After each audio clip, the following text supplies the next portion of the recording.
Olá, então vamos começar as funções nitrogenadas. A primeira delas é muito simples de entender, tá? Em relação às oxigenadas.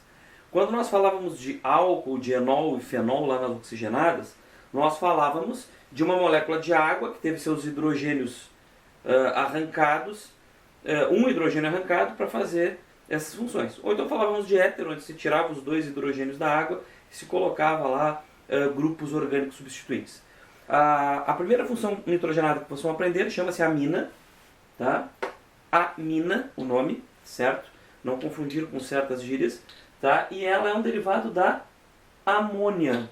Então, ao invés de tirar os hidrogênios da água, nós tiramos os hidrogênios da amônia.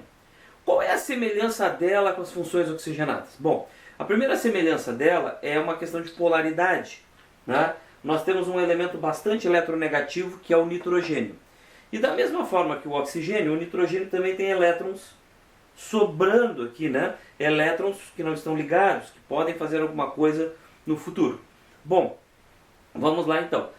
Se vocês tirarem uma ou duas unidades de hidrogênio, tá? E colocarem ali grupos substituintes orgânicos, vocês vão ter moléculas bastante polares que fazem as ligações de hidrogênio, muito tratadas também poeticamente como pontes de hidrogênio, tá? Por quê? Porque vocês vão ter um hidrogênio, dois ou um hidrogênio, ligados ao átomo de nitrogênio muito eletronegativo.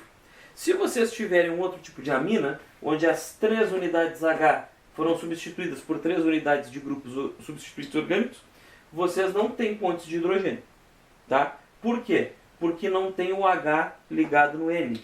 E aí pode aparecer alguma questãozinha assim, perguntando qual das aminas que tem ali na questão que é muito menos polar do que as outras. Vai ser essa amina aqui, tá? E ela não faz ligações de hidrogênio. As aminas recebem a classificação em função disso, em função do número de hidrogênios que foi substituído na amônia para formar a amina, tá? Primária, secundária, terciária. É só uma questão de contar os grupos orgânicos que entraram. Um grupo primário, 2 secundário, 3 terciário. Aqui eu botei uma relação com o aumento da polaridade para ficar bem claro, tá? Então, falando delas, elas têm uma elevada polaridade, tá? Em função desse nitrogênio.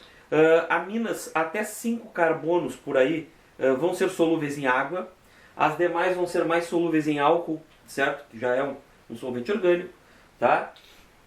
Coisa que é rara até, se a gente falar de compostos orgânicos, né? A maior parte deles é hidrofóbico, né? E ela é bem polar. Já falamos das ligações de hidrogênio, e aqui uma coisa muito importante. Elas têm um comportamento básico, tá? Um caráter químico básico. E aí eu vou ter que falar de 2 efeitos para vocês, tá?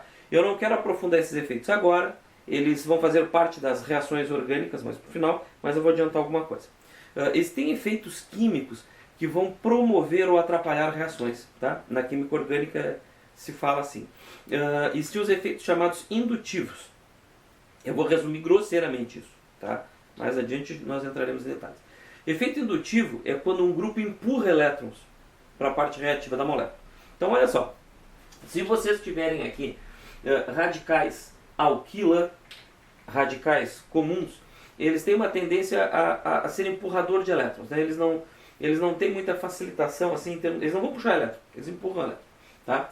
Agora, se vocês colocarem aqui os radicais que nós chamamos de AR, de arila, né? Existe isso. Se vocês acharem AR ligado, não é argônio, tá?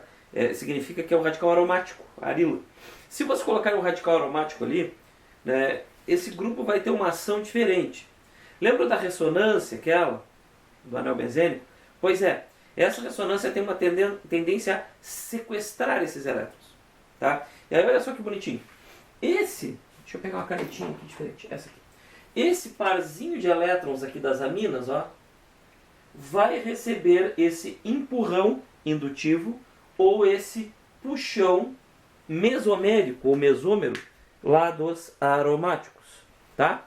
Então, simplificando, se o radical aqui é aromático, ele tem uma tendência a segurar esse parzinho aqui, tá? Se esse radical aqui não é aromático, ele tem uma tendência a empurrar esse parzinho.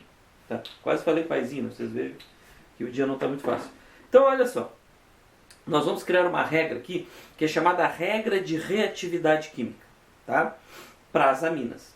Então, as aminas são básicas, só que algumas são mais básicas do que as outras. As que forem mais básicas são as que têm a maior reatividade química.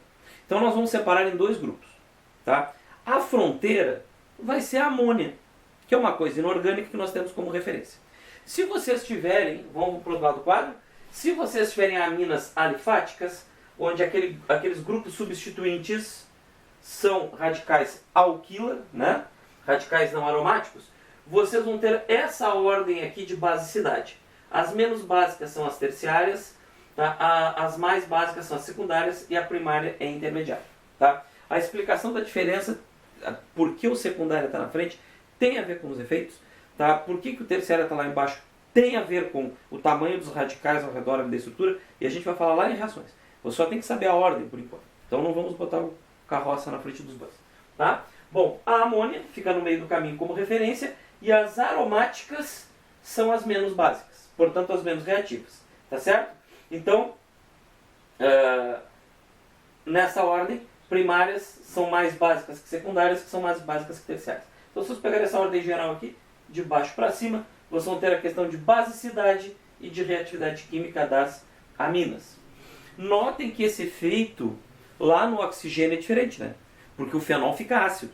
Aqui, ó, as aminas aromáticas, que seriam a composição parecida, né, em estrutura, elas são menos básicas, mas não chegam a ser ácidas, tá? Então tem essa diferença bem grande. Aminas são todas básicas. Por isso que é tudo uma função só, tá? Outra coisa interessante é sobre a densidade, tá? Então eu coloquei aqui para vocês uma curiosidade. As aminas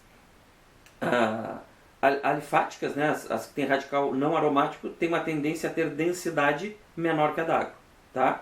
E as aminas aromáticas, então, têm uma tendência a ter uma densidade maior que a da água.